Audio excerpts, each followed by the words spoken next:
Bonjour à toutes et à tous. Bienvenue à Nantes pour ceux qui sont déplacés, puis bienvenue à Nantes pour ceux qui sont en visio aussi. On va vous parler de deux produits liés à la base de données OpenStreetMap. Alors déjà, peut-être une petite question. Est-ce qu'il y aurait des gens qui ne connaissent pas OpenStreetMap dans l'Assemblée? Il n'y a pas de honte, hein, mais c'est vraiment de... D'accord. Et ben, OpenStreetMap, on ne va pas rentrer trop dans les détails, ce n'est pas le but de la présentation, mais en deux mots, pour le définir en deux mots, c'est le Wikipédia de la cartographie. C'est-à-dire que c'est un projet, c'est une carte, mais derrière cette carte, ce sont des données pour produire les cartes, qui sont créées collaborativement, collectivement par des milliers de personnes sur la planète. Alors des milliers de personnes actives chaque jour, mais en nombre de contributeurs sur la durée du projet OpenStreetMap qui a démarré en 2004, c'est ça? C'est des centaines de milliers de personnes qui ont contribué à créer cette carte, qui ont alimenté cette carte. Et c'est une base de données que tout le monde peut réutiliser gratuitement. Les données sont gratuites, elles sont soumises à une licence libre qui fait que tout le monde peut la réutiliser, à condition de dire d'où ça vient. Voilà. Après, il y a d'autres choses à dire, mais ce n'est pas le but de la présentation, mais en deux mots, ça donne un peu le contexte. Alors, on va se présenter. Adrien et moi, nous sommes tous les deux membres de l'association OpenStreetMap France, qui est une association entièrement constituée de bénévoles et qui soutient le projet en France et organise, alors c'est un local chapter de la fondation OpenStreetMap, un peu le même schéma que sur Wikipédia, et ça organise des événements, des projets, met en place des outils qui sont disponibles en ligne, qui sont pour certains très utilisés. Et Adrien, comme moi, sont aussi entrepreneurs sur le projet OpenStreetMap. Donc moi, je représente la société Cartocité. Cartocité, en fait, on est des artisans de la donnée. On fait du small data. On ne fait pas du tout de big data, on fait du small data. On crée de la donnée, notamment sur OpenStreetMap. On nettoie la donnée, on entretient de la donnée et de manière très détaillée. Et en fait, on n'aime rien tant qu'être payé par nos clients pour créer de la donnée qui est gratuite derrière. C'est-à-dire que la donnée qu'on crée, elle est disponible pour toutes et tous. Et notamment, on va créer de la donnée sur les thèmes des aménagements cyclables avec la société GeoVélo pour Île-de-France Mobilité. On va créer de la donnée pour SNCF Transilien pour cartographier les gares. Et notamment, Adrien travaille avec nous sur ce sujet-là. Adrien, que je laisse se présenter.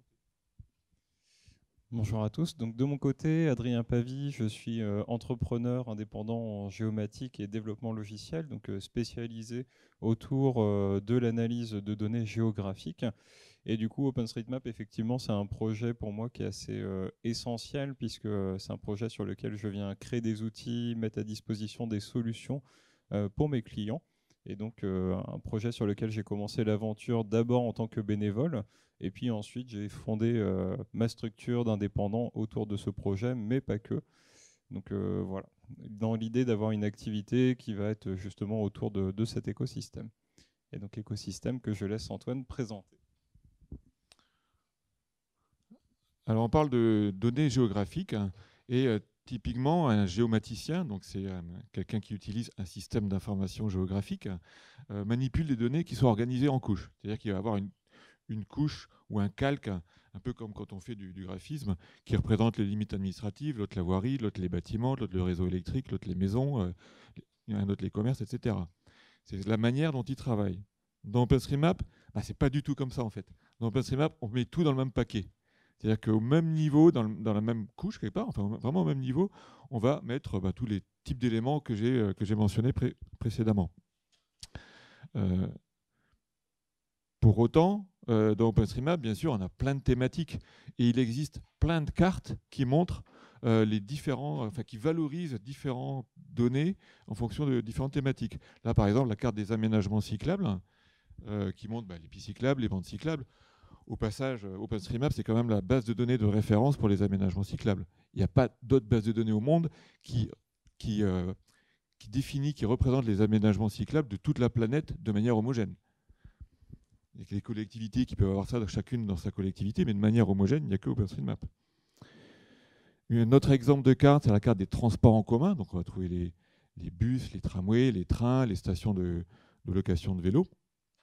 Et ces deux cartes-là, en fait, on les trouve sur le site openstreetmap.org qui propose différentes cartes. On voit dans le menu à droite.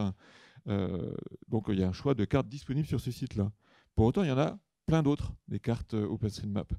Un exemple, Inframap, la carte des infrastructures, on voit là une partie du réseau électrique qui est aussi cartographiée sur OpenStreetMap, chose qui est un projet relativement récent, qui se sait peut-être moins, mais qui a vraiment décollé très rapidement. Un peu sur la même thématique, une carte des centrales électriques. Donc là, je montre un zoom sur le sud-est de la France, mais c'est bien sûr une carte qui est disponible au niveau mondial, et je ne connais pas d'autres cartes qui permettent d'avoir cette information-là aussi facilement, d'avoir toutes les centrales électriques et avec l'information sur la puissance qui représente la taille des cercles sur toute la planète. Un peu plus particulier, disons, mais quelque chose sur lequel on travaille du coup, c'est la cartographie indoor, hein, donc l'intérieur des bâtiments et notamment des gares. Là, on voit le niveau -2 de la gare de Lyon, la salle d'échange RER, qui a été cartographiée du coup très précisément. C'est-à-dire qu'on a même les piliers qui soutiennent la salle, hein, qui sont cartographiés. Tous les escaliers, les escalators, les ascenseurs, les salles, les automates de vente, tout ça est cartographié sur OpenStreetMap. Et on peut le retrouver sur cette carte-là. Et pour finir, même si ce n'est pas la dernière carte, pour finir mes quelques exemples, la communauté OpenStreetMap est assez dynamique et dès qu'il y a un sujet, elle s'en empare, et notamment pendant les confinements, la carte Ça reste ouvert, sur laquelle Adrien est un peu impliqué d'ailleurs, a été créée pour pouvoir noter, visualiser et mettre à jour les horaires d'ouverture des commerces pendant le confinement. Et c'est la manière dont fonctionne OpenStreetMap, c'est qu'il y avait un nouveau besoin, donc on a créé un nouvel attribut, un nouveau tag, comme on dit dans OpenStreetMap, qui permettait de définir les horaires d'ouverture pendant le Covid. Alors un géomaticien, il va me dire, ouais, c'est bien joli toutes ces cartes, mais moi, les cartes, je vais les faire moi-même. Moi, je veux avoir accès aux données. Alors pour ça, les geeks OpenStreetMap, ils vont dire, pas de problème, il y a le fichier planète. Tu peux télécharger toutes les données OpenStreetMap, les mettre dans une base PostGIS. Ensuite, il y a tout un tas d'outils que tu peux installer pour accéder aux données. Bon, c'est un peu le fichier planète, c'est 108 gigas. Moi, si je veux juste récupérer les commerces de ma ville, c'est un peu lourd, quoi. Pas de problème, diront les développeurs. Il y a Overpass Turbo. Overpass, c'est un outil de requête sur les données OpenStreetMap. Et Overpass Turbo, c'est une interface web à cet outil qui permet de récupérer justement les éléments qu'on veut sur un territoire qu'on veut. Par contre, il faut écrire une requête dans un langage de requête qui est unique au monde, qui est le langage Overpass, qui est très adapté au modèle de données OpenStreetMap, mais qu'il faut quand même apprendre, c'est un peu particulier. Et également, c'est un outil qui fonctionne par des requêtes web. Et donc, si on veut récupérer tous les commerces, là par exemple tous les parkings à vélo de Nantes, ça va bien. Si on veut récupérer tout le réseau routier du Pays de la Loire, ça ne va pas passer. Et pour ce besoin, pas de problème, diront les experts, les géomaticiens un peu chevronnés, disons. On peut récupérer des exports régionaux des données.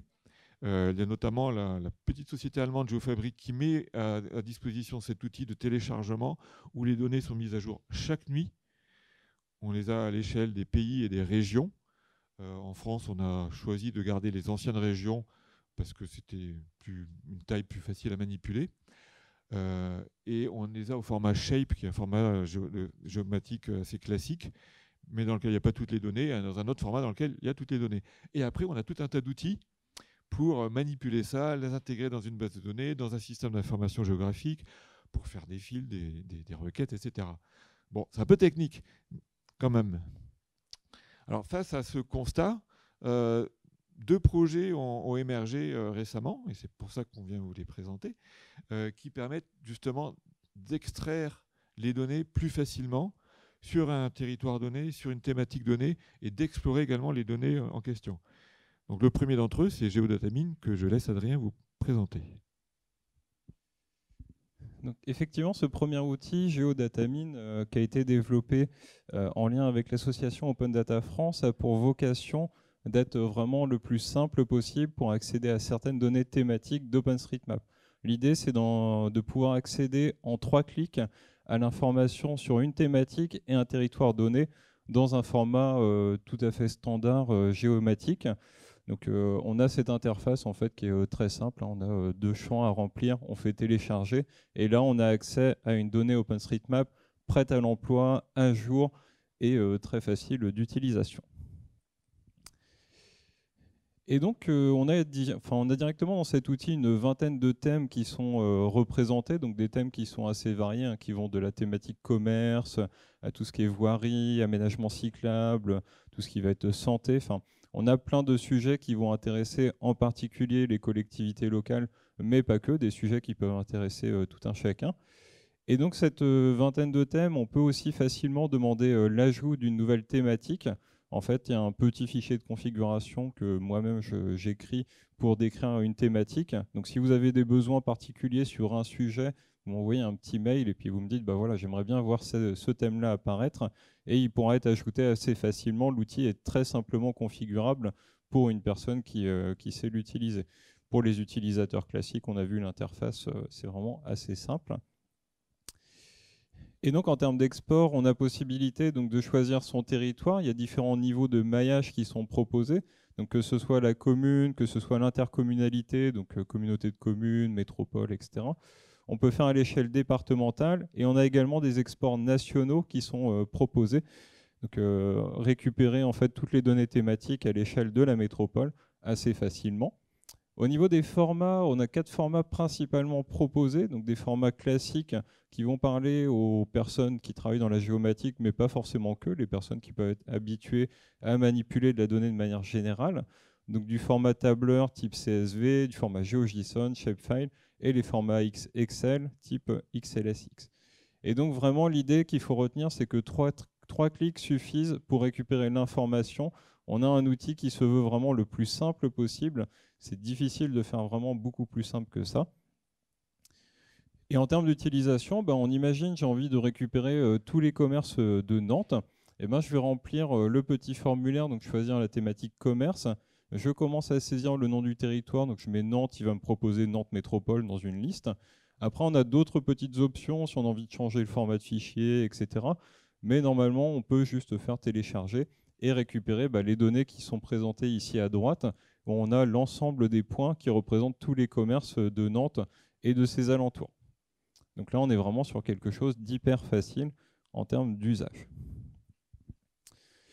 Et donc pour remettre un peu dans le contexte, effectivement, Antoine le disait, on était sur un écosystème d'outils qui sont très riches, très techniques également, donc qui permettent de faire plein de choses, mais où il y avait ce manque en fait d'un outil vraiment très simple à l'usage. Et donc c'est pour ça qu'Open Data France, dont une association qui a pour vocation de promouvoir les usages de l'open data auprès des collectivités locales et notamment développer des outils pour faciliter l'appropriation par ces collectivités de l'open data, a fait financer le développement de GeoDataMine, donc un développement de quelques jours réalisé par mes soins, pour mettre à disposition cet outil-là. Et du coup, c'est un outil qui a réussi à trouver son public, qui a notamment eu 10 000 visiteurs uniques en 2020, et à peu près des milliers de données téléchargées tous les mois, donc que ce soit à l'échelle communale, départementale ou nationale. Et donc en termes d'information, là on a vu pour l'instant la localisation, on voit qu'on peut récupérer la localisation des commerces, des aménagements cyclables, mais en fait on a également accès à une certaine richesse attributaire. On a d'autres informations que la localisation. Par exemple, si on prend un commerce, on va avoir son nom, on peut avoir ses horaires, quelle est la société qui gère ce commerce. Donc on a plein d'informations qui peuvent être disponibles, à condition évidemment qu'elles soient renseignées dans OpenStreetMap. C'est la condition principale. Il faut que la donnée existe à la base pour qu'on puisse l'exporter et la mettre à disposition. Et donc pour mettre à disposition ces formats-là, on a fait le pari d'utiliser les schémas nationaux lorsqu'ils existent, donc des schémas nationaux qui permettent de décrire en fait comment doivent être structurées les données, par exemple sur les aménagements cyclables, dire il y a 10 colonnes qui sont un tel, un tel, un tel. Et donc pour ça, dès qu'un schéma national existe, GeoDataMine va l'utiliser et va le mettre à profit dans les données qui vont être exportées. Donc ça, c'est le cas notamment pour les données défibrillateurs, les données d'adresse, aménagement cyclable, covoiturage, etc. Il y a à peu près une quinzaine de schémas nationaux qui sont utilisés dans GeoDataMine. Et dans le cas où un schéma national n'existerait pas, on utilise le formalisme d'OpenStreetMap, donc les attributs qui existent dans OpenStreetMap à la base. Et donc pour celles et ceux qui ne seraient pas forcément avertis sur cette notion de schéma, en fait il y a un mouvement depuis plusieurs années dans la continuité du mouvement de l'open data de dire bon, bah, maintenant on a libéré plein de données, on a mis à disposition plein d'infos. Ce serait peut-être bien qu'on commence à se poser la question de comment structurer tout ça pour que tout le monde puisse travailler ensemble. Et donc dans cette idée-là, notamment au niveau gouvernemental, avec des structures comme Etalab, comme certains ministères et des groupes de travail qui représentent les collectivités, il y a eu une plateforme qui a été lancée qui s'appelle schema.data.gouv.fr qui va recenser tous les schémas nationaux de données qu'on peut utiliser. Donc là, sur cette plateforme, il y a à peu près une trentaine de schémas qui sont listés sur différents sujets, donc de la délibération communale au budget, aux adresses. Et donc, je vous invite à aller découvrir ce site si vous ne le connaissiez pas et voir un peu quels sont les schémas proposés. Et surtout, dès à présent, pour vos structures, utilisez ces schémas autant que possible, qui sont en fait l'avenir de la donnée. C'est grâce à ces schémas qu'on va pouvoir enfin tous travailler ensemble sur des données harmonisées et, je l'espère, de bonne qualité.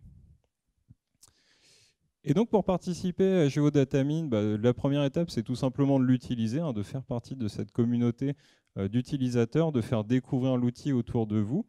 Vous pouvez également participer directement à OpenStreetMap, donc aller contribuer, rajouter des infos, et dès le lendemain, elles seront disponibles dans GeoDataMine, donc une mise à jour très rapide. Et puis également proposer des nouveaux thèmes et schémas de données qui vous intéresseraient pour vos différents cas d'usage. Et donc, Antoine va vous présenter un deuxième outil, OSM Data. Merci Adrien.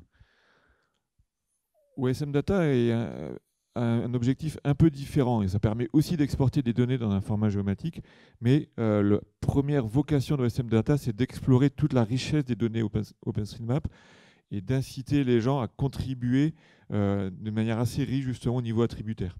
On va voir quelques exemples. Alors, OSM Data a été réalisé et continue d'être développé par une équipe de 3 personnes qui ne pouvaient pas faire le déplacement à Nantes, donc Jean-Louis, Karl et Mathieu, qui ont réalisé l'essentiel de cette solution. OSM Data, c'est un portail de données, ça ressemble un petit peu à un web SIG. Donc on a une carte, à gauche on a une liste de thématiques qu'on peut activer, ce qui active différentes couches cartographiques pour le coup, dont la légende apparaît à droite. Et on peut combiner différentes couches entre elles pour les voir sur la carte assez facilement. Chose qui est parfois difficile sur OpenStreetMap, c'est sélectionner un élément et voir tous les attributs. Là, ces objets-là, on peut les objets des couches qu'on a activées, on peut sélectionner, faire un clic et on a accès à tous les attributs qui sont disponibles pour cette information-là. Ça paraît bête, mais des fois dans OpenStreetMap, c'est un peu difficile à trouver. Il y a énormément de couches disponibles, il y en a 400 qui sont structurées en une vingtaine de thématiques et sous-thématiques. Donc c'est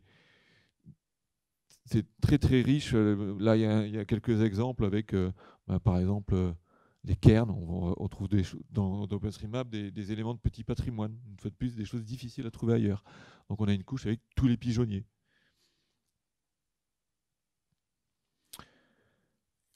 Une fois qu'on a sélectionné les couches qui nous intéressent, on peut les télécharger d'un seul clic sur un territoire. Alors le territoire doit être rentré dans le moteur de recherche en haut de la carte.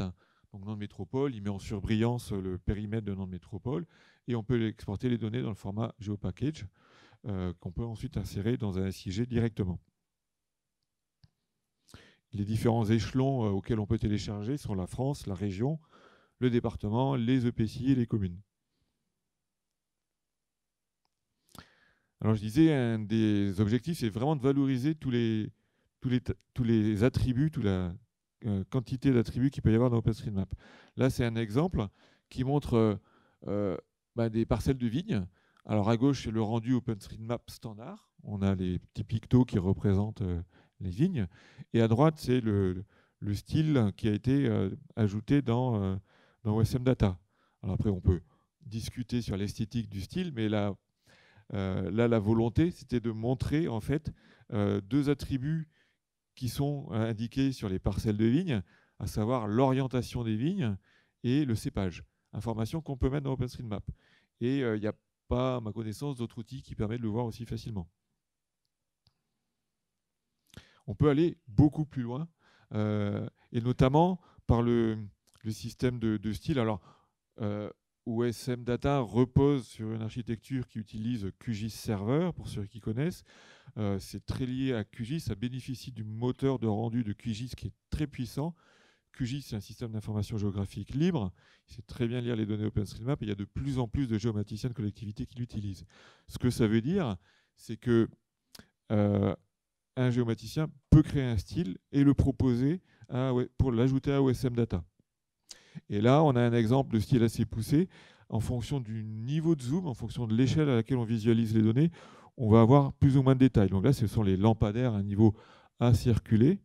Et quand on zoome, par exemple, là où c'est marqué niveau 3, on peut faire apparaître le type de support. Si c'est un lampadaire qui est sur un poteau ou un lampadaire qui est accroché à un mur, on peut faire apparaître le type de lampe, l'orientation des lampes.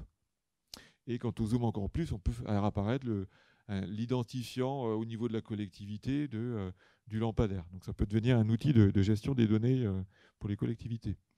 C'est un exemple assez poussé, mais qui montre un peu les capacités de OSM Data. On peut aussi, avec OSM Data, accéder à des données externes assez facilement. On aime bien dans OpenStreetMap, par exemple sur le château des Ducs de Bretagne, mettre un lien vers l'article Wikipédia, mettre un lien vers les données Wikidata, mettre un lien vers une photo qui sera pareil sous licence libre sur le projet Mapillary par exemple. Et du coup, avec la petite pop-up qu'on a quand on clique sur un élément, depuis OSM Data, on peut directement aller sur la page Wikipédia, etc.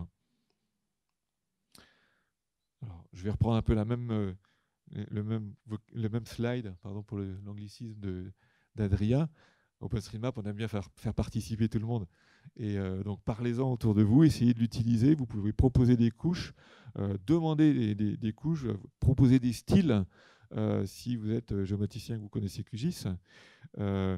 Participer au développement. Il y a des besoins pour développer la V2, pour faciliter la recherche des couches, pour améliorer la performance de l'outil. Si le projet vous intéresse, n'hésitez pas à vous manifester et à nous contacter pour participer à son développement. Donc en termes de synthèse, OpenStreetMap, c'est l'open innovation. Et c'est notamment un écosystème vraiment ouvert, c'est-à-dire que les données sont libres. Il y a tout un tas d'outils libres qui permettent de manipuler ces données. Et surtout, c'est une communauté qui est très ouverte à tout type d'usage des données. Les contributeurs bénévoles ne voient aucun problème, au contraire, à ce que les données qu'ils créent bénévolement soient utilisées par des entreprises. C'est même un honneur en quelque sorte. Donc c'est vraiment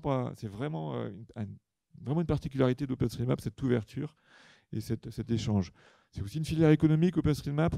Alors on a cité nos petites structures qui travaillent sur OpenStreetMap, mais il faut savoir que il y a des entreprises qui fournissent des services alternatifs à Google Maps. Par exemple, il y a Jog en France qui propose des services de fond de carte, de recherche d'itinéraires, de géocodage basés sur OpenStreetMap. Il y a des startups comme GeoVélo, que vous connaissez peut-être, qui fournit des applications mobiles de calcul d'itinéraires adaptées aux cyclistes, entièrement basées sur OpenStreetMap, c'est-à-dire qu'ils utilisent les données OpenStreetMap, ils améliorent les données OpenStreetMap, et c'est vraiment tout leur modèle économique tourne autour de ça. Enfin, une partie de leur modèle économique, pour être plus juste. Et je l'ai évoqué avec la communauté, mais on observe des collaborations autour d'OpenStreetMap, autour de la donnée et du projet OpenStreetMap qui vont mélanger des collectivités, différents acteurs publics, des acteurs privés, des acteurs associatifs, amener des bénévoles à animer des cartoparties. Enfin, c'est vraiment un écosystème, un fonctionnement ouvert qui marche bien. Et si ça vous intéresse, rejoignez-nous. Voilà. Si vous avez des questions, on a quelques minutes pour vous. Pas beaucoup. On a nos deux personnes qui sont là pour faire passer un micro. Si vous avez des questions.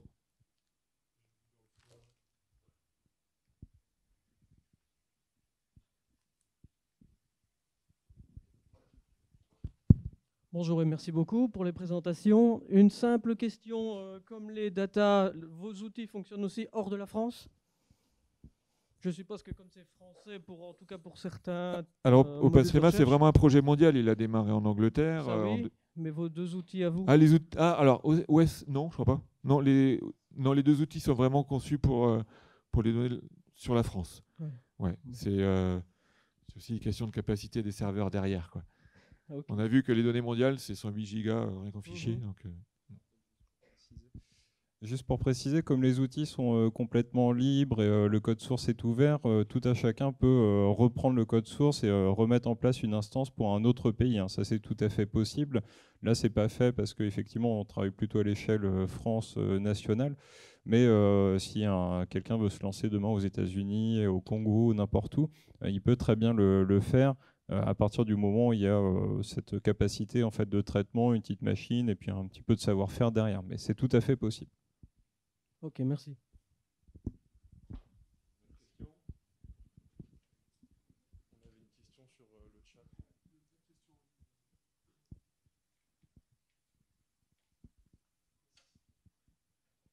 Première question en ligne posée par Frédéric Séjourné. Comment se fait l'accès des données d'OpenStreetMap en flux pour une intégration directe dans un SIG? Alors pour la partie géodatamine, en fait, on a possibilité d'avoir une URL qui est une URL stable dans le temps et donc qui va permettre tout simplement d'aller interroger quotidiennement. Au-delà du quotidien, ça ne sert pas à grand-chose puisque les données sont mises à jour qu'une fois par jour sur le serveur. Mais en tout cas, on peut interroger cette URL et récupérer le fichier dans le format de son choix. Donc ça fonctionne très bien sur une logique de flux, il n'y a pas de souci. Il y a d'ailleurs certaines collectivités qui ont mis ça en place, qui récupèrent ces données-là quotidiennement et les remettent sur leur portail Open Data. Donc c'est quelque chose qui peut tout à fait se faire. Il n'y a aucun souci technique là-dessus. Sur OSM Data, je ne sais pas dans quelle mesure c'est possible. Ce sera à confirmer.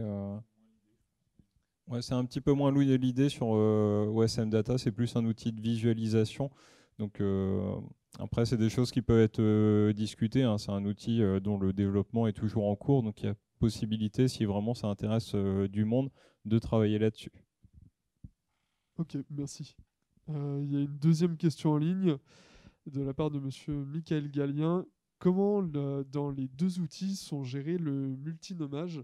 Et il a pris l'exemple, par exemple, d'une départementale qui aurait à la fois un numéro, par exemple D139, et un nom, route de Générac.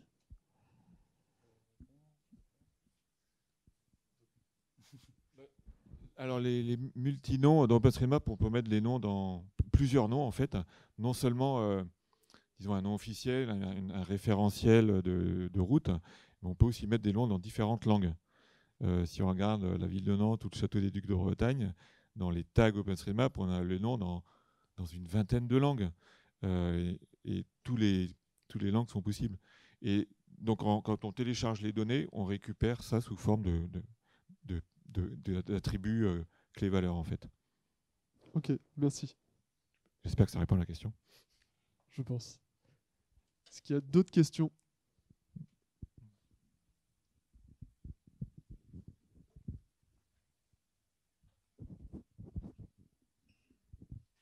Merci. J'avais une petite question par rapport à l'analyse de la complétude des données au niveau national. Est-ce qu'il y a un outil qui permet quelquefois de voir un petit peu les volumes de données rapidement sur le territoire parce qu'on sait quelquefois, c'est pas complètement homogène quand même. Il y a des territoires où c'est mieux renseigné que d'autres. Et quand on cherche des jeux nationaux, bah, on peut pas vérifier tout. Il y a des territoires qu'on connaît bien où on peut analyser un peu, voir comment ça se passe. Et puis, est-ce qu'il y a des outils comme ça pour avoir des idées de volumétrie, savoir si...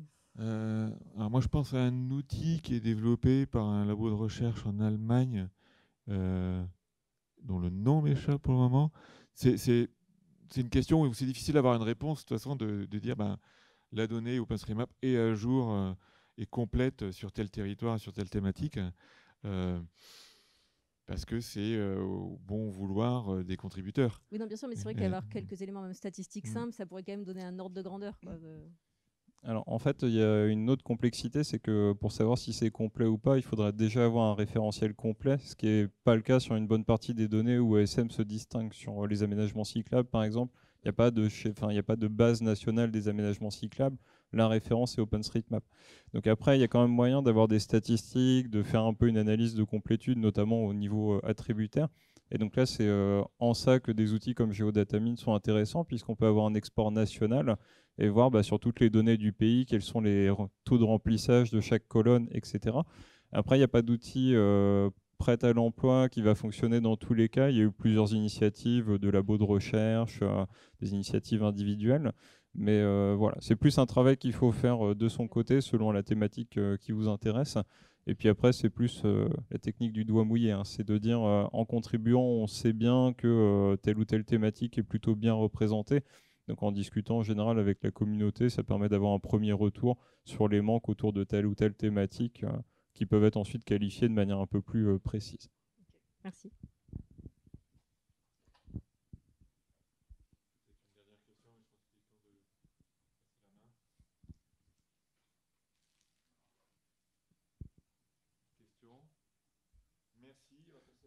Merci à vous.